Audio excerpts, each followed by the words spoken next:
maantay mawduucina waxaan kaga hadli doonaa shakhsiyadda qofka.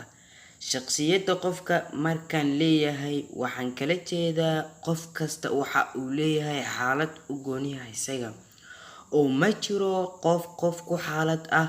waxaa laga yaabaa inaad adigu ku jirtid farxad, qof kalena uu ku jiro xaalad dhimasho. balbal isbardhig labada marxalad. shakhsiyadda waxa ay qusaysaa kaliya qof kale maxaa ka ogtahay noloshaada. waxaa laga yaabaa in isku qiimaysneen waqtigaaga, balse runtu waxa ay tahay waqtigaaga waxa uu ka qiimaysan badan yahay noloshaada. haddii maalintii markii laba loo qeybiyo aad walaaqaysid Facebook oo dhinac kasta u gadinaysid heer aadan ogeyn waqtiga meeshuu marayo, xitaa waxa dhinacyadaada ka dhacaya inta aanan si toos ah u abaarin. waxaa jiray nin la dhaho Joseph. muhiim ma ahan inaan sheegno meeshuu ku nool yahay, waxa uu qabto iyo da'diisa, kaliya waxaana quseeya waxa ku dhacay ninkani. waxa uu waqtigiisa ku bixin jiray Facebook iyo arrimo kaloo iska daciif ah. maalin waxaa gurigiisa soo galay tuugo, isagu waxa uu haystay mobilkiisa. nasiib wanaag qolkuu ku jiray tuugadu ma aysan ka bilaabin. waxa ay galeen gurigii ilmaha iyo hooyada, siduu Facebook u walaaqayo kale gurigiisa u galeen heer uusan dareemin waxba, uu hooshiisa iska watay. cabaar kadib ninkii waxa uu soo galay tuugadii, ma aysan dilin, alla dhintee tartiib ay guriga u soo galeen. waxa ay qaateen boorso yar oo hor taalay sariirta uu ku jiifay. waxa ugu jiray xig yar uu shaxaad ku soo helay. kadibna way qaateen. waxa ay hore u sii kaxaysteen canug uu dhalay. islaantii waa ay suuxday.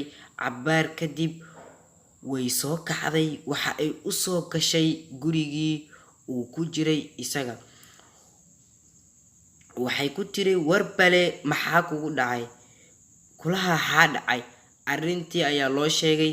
kadibna waxa uu go'aan ku gaaray in uu mar dambe waqtigiisa uu ku lumin doonin internet iyo arrimo daciif ah. balday heerka uu gaarsiiyey Facebook waxaa laga yaabaa inaad ka rooneyn isaga aadan is ogeyn. haddii aan u soo laabano shakhsiyadda qofka, waxa kaliya ee ka horjooga xal u helista dhibaatadaada waa raadinta xalka dhibkaaga. qaaradan ku noolnahay waxaa lagu tiriyaa qaarad hooseysa, taasna waa run. adduunka oo uu horumaray, technology casri ayaa soo baxay, balse waxaad moodaa Afrika inay weli musmaar iyo qori wax ku daaweynayso. taasina waxaa keentay qofka Afrikaanka ah waxaa lagu mashquuliyey siduu ku heli lahaa wax uu dhunta mariyo. salaadii ayaa guriga ka bixi, fiidkii ayaa ku soo laaban. inta waxaad ku mashquulsaneed quudinta kaliya.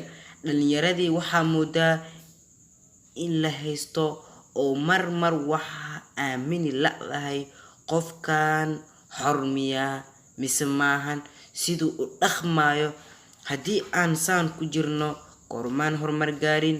waxaa filayaa in aad wax ka fahantay shakhsiyadda qofka. mahadsanidin. intaas ayaan jeclaystay inaan barnaamijkeeni maanta kusoo gabagabeeyo.